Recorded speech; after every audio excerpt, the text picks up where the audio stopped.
تعالیٰ اللہ کی دی ہوئی توفیق کے اعتبار سے کچھ باتیں آپ حضرات کی گوشہ گزار کرنے کی کوشش کروں گا۔ اللہ تعالیٰ مجھے حق بولنے کی، آپ لوگوں کو حق سننے کی اللہ توفیق عطا فرمائے۔ کوئی گل باقی رہے گا نہ چمن رہ جائے گا، کوئی گل باقی رہے گا نہ چمن رہ جائے گا، پر رسول اللہ کا دین حسن رہ جائے گا۔ ہم سفیر و باغ میں ہے کوئی دم کے چہچہے، بلبلیں اڑ جائیں گی سونا چمن رہ جائے گا۔ اطلس و کمخار کی پوشاک پہ نازا نہ ہو، اطلس و کمخار کی پوشاک پہ نازا نہ ہو، اس تنے بے جان پہ صرف خاکی کفن رہ جائے گا۔ اور آگاہ اپنی موت سے کوئی بشر نہیں، آگاہ اپنی موت سے کوئی بشر نہیں، سامان 100 برس کا ہے پل کی خبر نہیں، تو سامان سفر سب ٹھیک کرو ہونا ہے سفر معلوم نہیں، سامان سفر سب ٹھیک کرو ہونا ہے سفر معلوم نہیں، جس گھر میں ہمیشہ رہنا ہے کیسا یہ گھر معلوم نہیں، ہائے غافل و کیا جگہ ہے جہاں 5 جاتے ہیں اور 4 رہتے ہیں۔ عزیزان گرامی، اللہ تبارک و تعالیٰ نے جب سے اس دنیا کو قائم کیا ہے اور جب تک یہ دنیا باقی رہے گی صبح قیامت تک، اسی طریقے سے ذی روحوں کے آنے کا سلسلہ اور جانے کا سلسلہ لگا ہے اور لگا رہے گا۔ کوئی دنیا میں پیدا ہوتا ہے تو کوئی دنیا کی زندگی کو گزار کر کے دنیا سے رخصت ہوتا ہے۔ اللہ تبارک و تعالیٰ نے ہر پیدا ہونے والے کی زندگی کا ایک وقت متعین کیا ہے، اور رب تبارک و تعالیٰ نے جو وقت جس کے لیے متعین کر دیا اور جس حالت میں جسے دنیا سے جانا ہے، جسے انتقال ہونا ہے، اللہ رب العزت نے بندوں کے مقدر میں وہ چیز لکھ دی ہے۔ اتنا وقت ہر بندے کو دنیا کے اندر گزارنا ہوگا جو اللہ نے متعین کیا ہے۔ رب نے قرآن کریم میں ارشاد فرمایا، اللہ یتوفی الانفس حین موتها، اللہ تبارک و تعالی نفسوں کو موت دیتا ہے جب اس کا وقت پورا ہو جاتا ہے۔ دوسرے مقام پہ اللہ نے ارشاد فرمایا، اذا جاء اجلهم لا یستأخرون ساعة ولا یستقدمون، جب زندگی کا وقت پورا ہو جائے گا تو موت اپنے وقت سے نہ کچھ پہلے آئے گی اور نہ ہی کچھ بعد آئے گی۔ جو وقت اللہ نے متعین کیا ہے اتنا وقت متعینہ ہر ذی روح کو اس دنیا کے اندر سے گزار کر کے رخصت ہو جانا ہوگا۔ عزیزان گرامی، آپ دیکھیں جب سے دنیا قائم ہوئی اس زمانے سے لے کر آج تک، بلکہ صبح قیامت تک یہ سلسلہ جاری ہے۔ انبیاء کرام علیہ الصلوۃ والسلام اس دنیا کے اندر تشریف لائے۔ انبیاء کرام کو اللہ نے بظاہر زندگی کا ایک وقت انہیں بھی عطا فرمایا۔ حضرت ابراہیم علیہ نبی علیہ الصلوۃ والسلام کو آپ دیکھیں، جب آپ کے پاس حضرت ملک الموت تشریف لائے روح قبض کرنے کے لیے، حضرت ابراہیم علیہ نبی علیہ السلام نے عرض کیا، اے ملک الموت، تم میری روح قبض کرنے کے لیے آئے ہو اور میں اللہ کا خلیل ہوں، میں اللہ کا خلیل ہوں، دوست ہوں، کیا کوئی دوست اپنے دوست کی جان لیتا ہے؟ اس طریقے سے حضرت ملک الموت سے حضرت ابراہیم نے کہا کہ جاؤ اللہ کی بارگاہ میں عرض کرنا کہ کیا کوئی دوست اپنے دوست کی جان لیتا ہے؟ حضرت ملک الموت ہے، حضرت موسیٰ حضرت ابراہیم کے پاس سے بارگاہ خداوندی میں حاضر ہوتے ہیں، عرض کرتے، مولا تیرے نبی ابراہیم نے یہ کہا ہے کہ کیا کوئی دوست اپنے دوست کی جان لیتا ہے؟ جیسے حضرت ملک الموت نے اللہ کی بارگاہ میں یہ عریضہ پیش کیا، پروردگار عالم نے ارشاد فرمایا، اے ملک الموت، جاؤ میرے دوست خلیل سے یہ کہنا کہ کیا کوئی دوست اپنے دوست کے بلاوے پہ تاخیر نہیں کرتا ہے؟ کیا کوئی دوست اپنے دوست سے ملاقات کے لیے دیر بھی کرتا ہے؟ جاؤ یہ پیغام لے کر کے عزیزان گرامی حضرت ملک الموت اللہ کی بارگاہ سے حضرت ابراہیم کے پاس پھر دوبارہ تشریف لاتے ہیں۔ عرض کرتے ابراہیم آپ یہ بتائیے آپ اللہ کے دوست ہیں، کیا کوئی دوست اپنے دوست سے ملنے میں تاخیر بھی کرتا ہے؟ دوست کی ملاقات میں دیر بھی کرتا ہے؟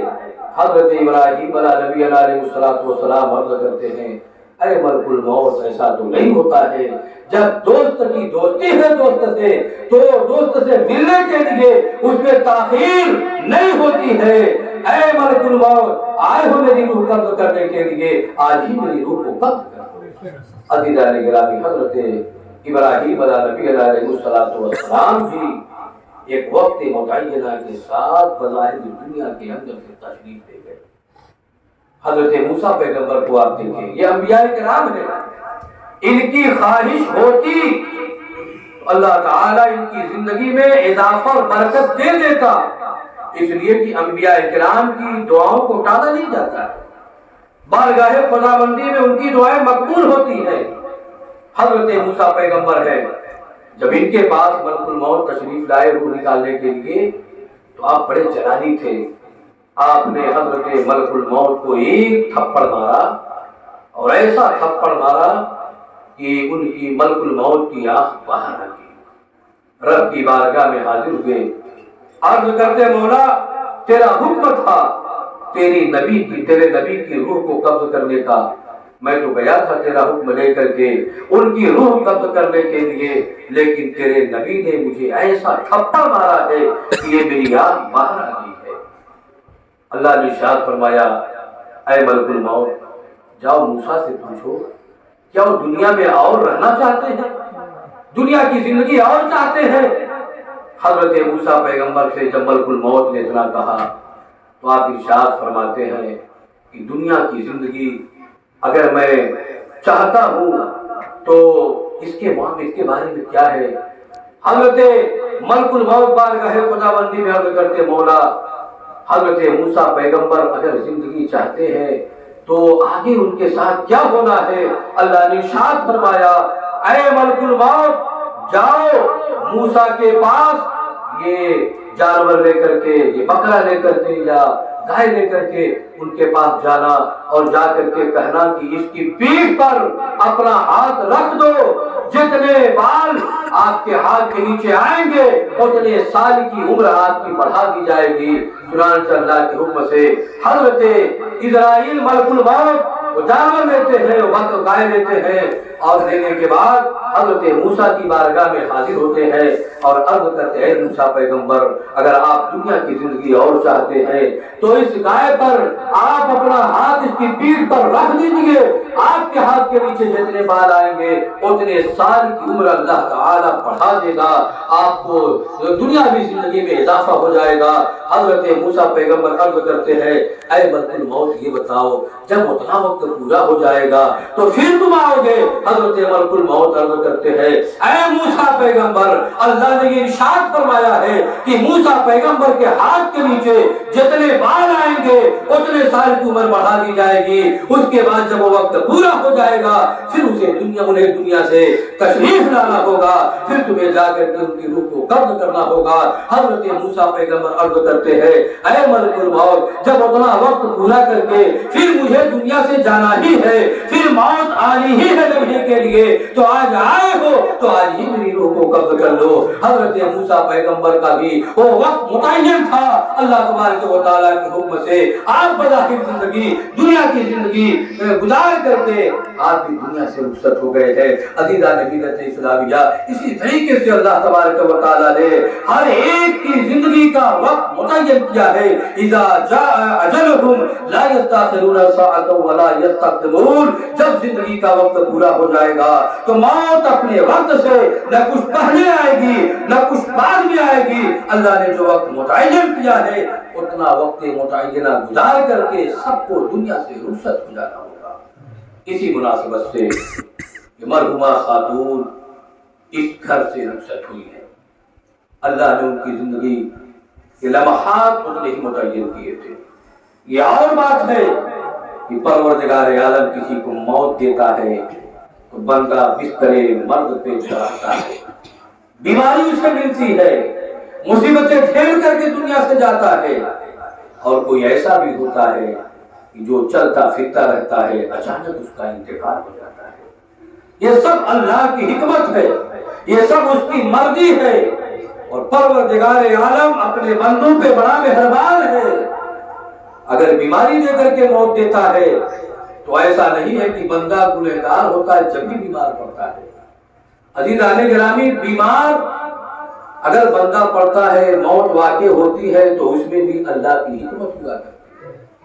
اور اگر بندہ نیک ہوتا ہے، بیمار ہوتا ہے، بیماری کی زندگی گزارتا ہے، مصیبت جھیلتا ہے، بستر مرض پہ پڑا رہتا ہے، اس میں بھی اللہ تبارک و تعالیٰ کی حکمت پوشیدہ رہا کرتی ہے۔ بندہ بیمار ہے لیکن گنہگار ہے، موت اور زندگی سے مقابلہ ہے، تو پروردگار عالم اس بندے کی گناہ کو ہر دن معاف کرتا رہتا ہے۔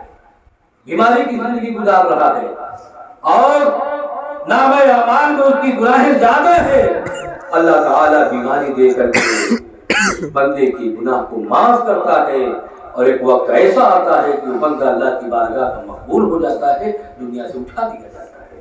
اور اگر بندہ نیک ہوتا ہے پھر بھی بیمار رہتا ہے تو اللہ تعالیٰ کی اس میں حکمت یہ پوشیدہ ہے کہ پروردگار عالم اس نیک بندے کو اس بیماری کی وجہ سے اس کے درجات کو دن بدن اللہ تعالیٰ بلند کرتا رہتا ہے، اس کے درجات بلند ہوتے ہیں۔ دیکھیں حضرت ایوب نبی علیہ السلام کو، انبیاء کرام تو معصوم ہوتے ہیں، ان سے گناہیں سرزد ہوتی ہی نہیں۔ اگر کوئی یہ عقیدہ رکھے کہ انبیاء کرام سے بھی گناہیں ہوتی ہیں، مسلمان نہیں رہے گا، وہ کافر ہو جائے گا۔ اتنے نیک متقی پرہیزگار کوئی ہو ہی نہیں سکتا، لیکن اللہ تبارک و تعالیٰ نے انبیاء کرام کو بھی آزمائش میں مبتلا فرمایا۔ حضرت ایوب ہے اللہ نبی علیہ السلام، آپ کے جسم میں سرسوں کا ایک دانہ رکھنے کے برابر بھی جگہ خالی نہیں تھی جہاں سے خون اور مواد نہ بہ رہا ہے۔ معصوم ہے، گناہیں نہیں ہوتی ہے، لیکن پھر بھی اللہ تبارک و تعالیٰ نے ایسے امتحان میں انہیں مبتلا فرمایا کہ وہ اس لیے کہ ان کے درجات کو اور زیادہ بلند کرنا تھا۔ سرسوں کے دانہ رکھنے کے برابر جگہ نہیں تھی۔ 16-17 سال تک آپ بیمار رہے، مزید اس کے اوپر سے یہ پریشانی کہ آپ کا 2 منزلہ مکان تھا، زمین بوس ہو گیا، جتنے بچے تھے 6 یا 7 بچے آپ کے پاس تھے، جتنے جانور تھے ایک ہی وقت میں سب انتقال کر گئے۔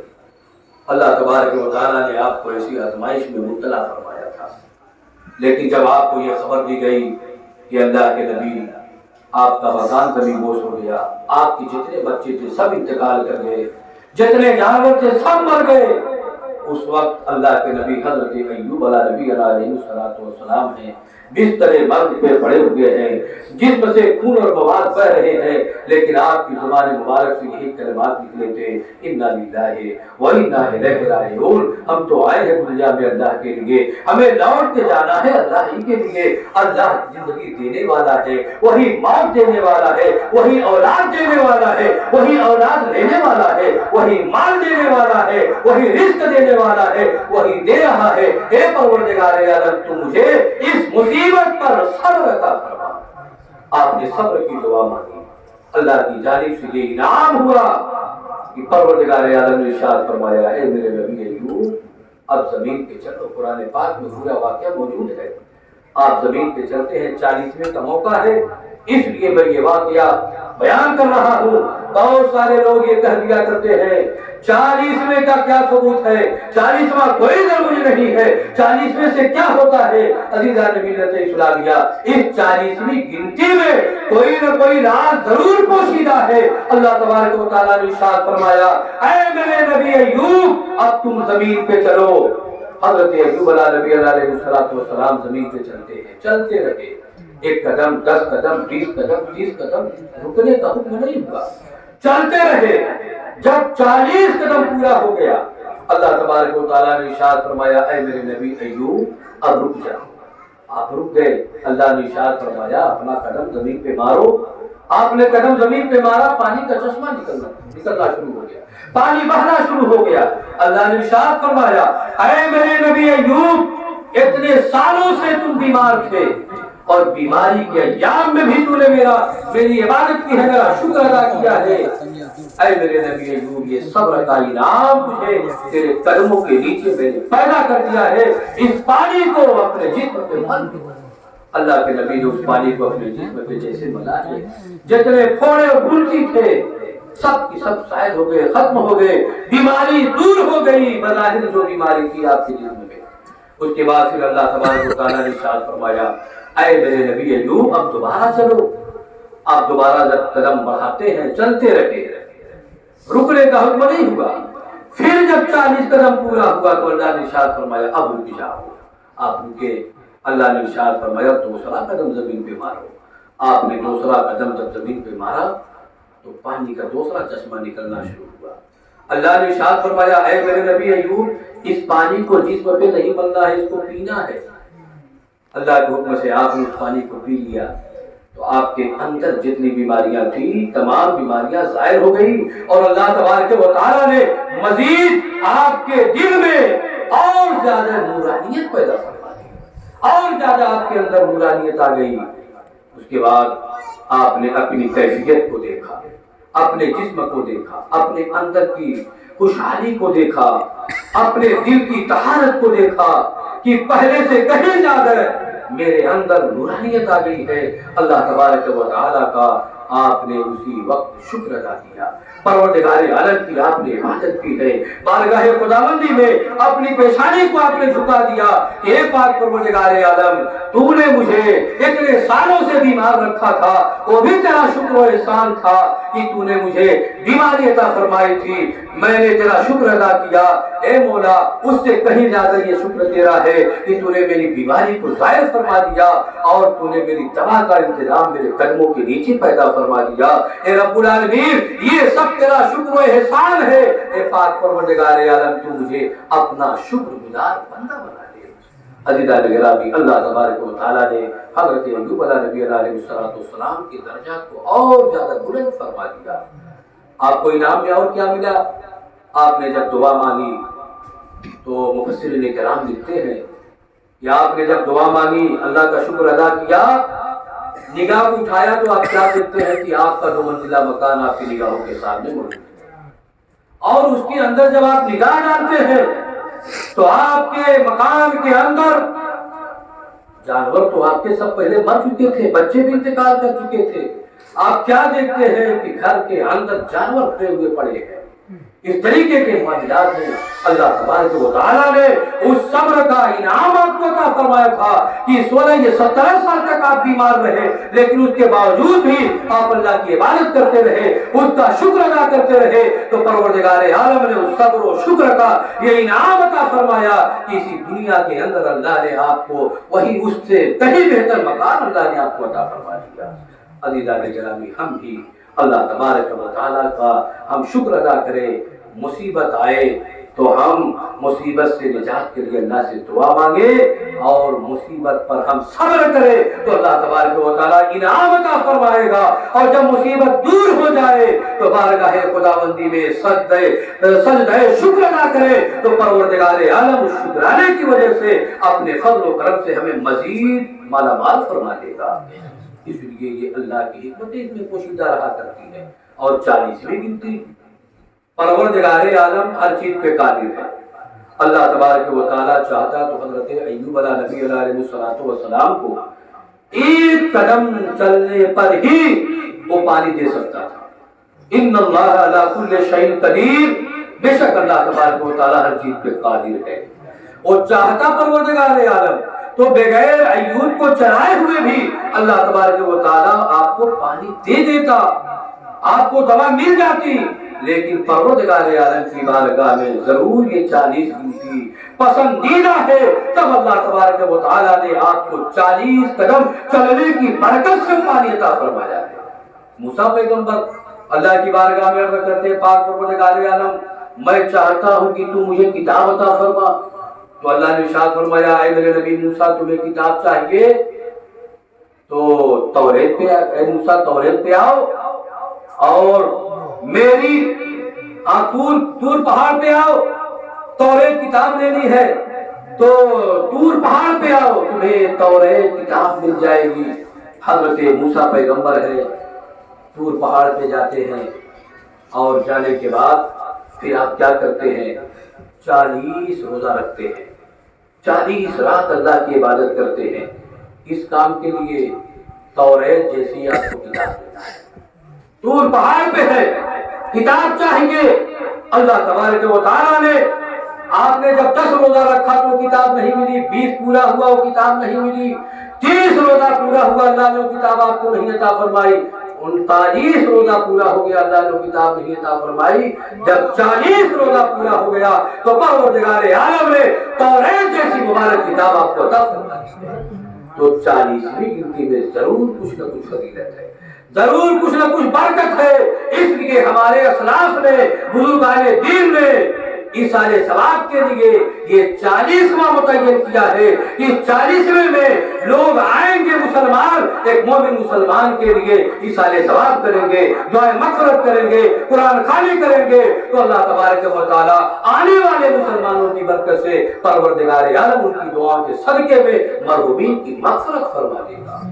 اور سرکار کے حدیث پاک ہے، جس کے جنازے میں 40 مسلمان ہو اور 40 مسلمان مل کر کے مومن مردے کے لیے دعائے مغفرت کر دے تو ان 40 میں اللہ کا ایک بندہ ضرور ایسا ہوگا جس کی دعا کی وجہ سے سب کی دعا قبول ہو جائے گی۔ تو 40واں ہم اسی لیے کرتے ہیں، اس کی برکت ہمیں ملتی ہے، اللہ تبارک و تعالیٰ کا اس میں فضل ہوتا ہے۔ اور بھی بہت سارے واقعات ہیں 40ویں گنتی پر۔ اللہ تعالیٰ ہم سب کو یہ توفیق بخشے کہ ہم اپنے مرحومین کو اسی طریقے سے یاد کرتے رہیں، ساتھ ہی ساتھ ہم اپنی بھی موت کی تیاری کریں، ہم اپنے بارے میں بھی سوچیں، ہمیں بھی ایک دن دنیا سے رخصت ہونا ہے، ہمارا بھی ایک وقت متعینہ ہے اور ہمیں بھی لوگ لے جا کر کے وہیں پہ رکھ آئیں گے جہاں جانے کے بعد کوئی واپس آتا نہیں ہے۔ وہ ایسی جگہ ہے، اللہ کے رسول نے ارشاد فرمایا ہے کہ وہ قبر جہنم کے گڈھوں میں سے یا تو ایک گڈھا بنا دی جائے گی یا جنت کی کیاریوں میں سے ایک کیاری بنا دی جائے گی۔ جہنم کے گڈھوں میں سے گڈھا کس کے لیے ہوگی؟ جو بے نمازی ہوگا، جو شرابی ہوگا، جو جواری ہوگا، جو زانی ہوگا اور جو اپنی زندگی کو قرآن اور حدیث کے خلاف گزارتا ہوگا، اس کے لیے اس کی قبر جہنم کے گڈھوں میں سے ایک گڈھا بنا دی جائے گی اور جنت کی کیاری میں سے کیاری اس کے لیے ہوگی جو 5 وقت کا نمازی ہوگا، جو صوم و صلاۃ کا پابند ہوگا، جو متقیوں پرہیزگار ہوگا، ماں باپ کا مطیع و فرما بردار ہوگا، اللہ اس کے رسول پہ مکمل ایمان ہوگا، محبت رسول میں زندگی گزارنے والا ہوگا، اس بندے کے لیے آقا نے ارشاد فرمایا ہے اس کی قبر جنت کی کیاریوں میں سے یا تو کیاری بنا دی جائے گی یا تو ماں کی گود کی طریقے سے گود بنا دی جائے گی۔ چھوٹے سے بچے کو ماں کی گود میں سکون ملتا ہے، اسی طریقے سے ایک انسان کو قبر میں سکون میسر ہوگا۔ اس لیے اللہ نے زندگی جو ہمیں عطا فرمائی ہے، اس زندگی کو ہم غنیمت سمجھیں اور سمجھ کر کے غنیمت سمجھ کر کے ہم اللہ کی عبادت میں اپنے اوقات کو صرف کریں۔ رمضان شریف کا مبارک مہینہ آنے والا ہے، اس کا روزہ ہمیں رکھنا ہے، نماز تراویح کا اہتمام کرنا ہے۔ عزیزان گرامی، اللہ نے قرآن کریم میں ارشاد فرمایا، تھوڑی سی گفتگو بات ختم کروں گا۔ یا ایھا الذین آمنوا کتب علیکم الصیام کما کتب علی الذین من قبلکم لعلکم تتقون۔ اے ایمان والو، تمہارے اوپر روزہ فرض کیا گیا ہے جس طریقے سے تم سے اگلے والوں پر روزہ فرض کیا گیا تھا۔ کیوں روزہ فرض کیا گیا؟ لعلکم تتقون، تاکہ تم متقی ہو جاؤ، پرہیزگار ہو جاؤ، تمہارے اندر تقوی آ جائے۔ عزیزان گرامی، یہ روزہ ہم سے پہلے والے لوگوں کے اوپر بھی فرض تھا۔ حضرت آدم علیہ نبی علیہ السلام کو دیکھیں، آپ ایک دن روزہ، آپ بھی ہر مہینے کی 13، 14، 15 تاریخ کو روزہ رکھتے۔ حضرت نوح علیہ نبی علیہ السلام ہیں، آپ مسلسل روزہ رکھا کرتے تھے۔ حضرت ادریس علیہ نبی علیہ السلام ہیں، ایک دن روزہ رکھتے، 2 دن آپ بغیر روزے سے رہتے. حضرت عیسیٰ پیغمبر ہیں، ایک دن روزہ رکھتے، ایک دن نہیں رکھتے. اس طریقے سے انبیاء کرام کے واقعات ملتے ہیں. کوئی نبی ایک دن روزہ رکھتے، ایک دن بغیر روزے کے رہتے، کوئی مسلسل روزے رکھا کرتے. اس طریقے سے روزہ ان لوگوں کے اوپر بھی تھا. لیکن ہم جس طریقے سے روزہ رکھتے ہیں، یہ پیارے آقا صلی اللہ علیہ وسلم کی پیاری ادائیں ہیں. اسلام میں اکثر عبادتیں انبیاء کرام کے طور و طریقے ہیں. اسی کو اللہ تبارک و تعالیٰ نے زندہ رکھنے کے لیے امت مسلمہ پہ فرض قرار دیا ہے وہ عبادتیں. جیسے صفا مروہ کی سعی، صفا مروہ پہ دوڑ لگانا حضرت حاجرہ کی سنت ہے. اس سنت کو زندہ رکھنے کے لیے صفا و مروہ پہ سعی کی جاتی ہے، دوڑ لگائی جاتی ہے. قربانی حضرت ابراہیم علیہ نبی علیہ الصلوۃ والسلام کی پیاری سنت ہے. آج تک وہ عبادت ہم لوگ کر رہے ہیں. اسی طریقے سے پیارے آقا صلی اللہ تعالی علیہ وآلہ وسلم رمضان کے مبارک مہینے میں سرکار اکثر و بیشتر ایام نہ آپ کچھ کھاتے نہ پیتے، دن میں نہ آپ کچھ کھاتے نہ پیتے، رات اللہ کی عبادت میں مشغول رہتے. آپ کے معمولات میں سے یہ تھا جب رمضان کا مہینہ آتا، اس وقت جب آپ کے اوپر روزہ فرض نہیں تھا اس مہینے میں، اس وقت کی بات بتا رہا ہوں، لیکن پیارے آقا نہ کچھ کھاتے نہ پیتے. اللہ تبارک و تعالیٰ کو آپ کی یہ ادا پسند آ گئی. پروردگار عالم نے ہم امت مسلمہ کے اوپر ایک مہینے کا روزہ فرض قرار دے دیا. یہ پیارے آقا صلی اللہ تعالی علیہ وآلہ وسلم کا پسندیدہ عمل تھا. اللہ تبارک و تعالیٰ نے اسے ہم لوگوں کے اوپر فرض قرار دے دیا ہے. تو اس کا روزہ ہمیں رکھنا ہے.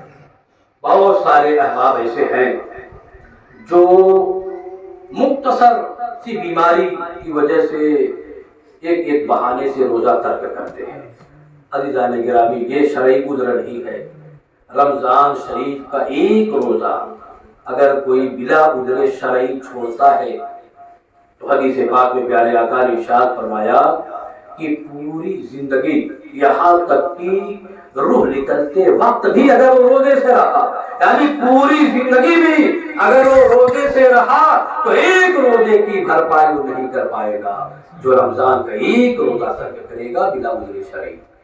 اس لیے رمضان شریف کا مبارک مہینہ ملے تو اس کا روزہ ہمیں رکھنا ہے تو رکھنا ہے.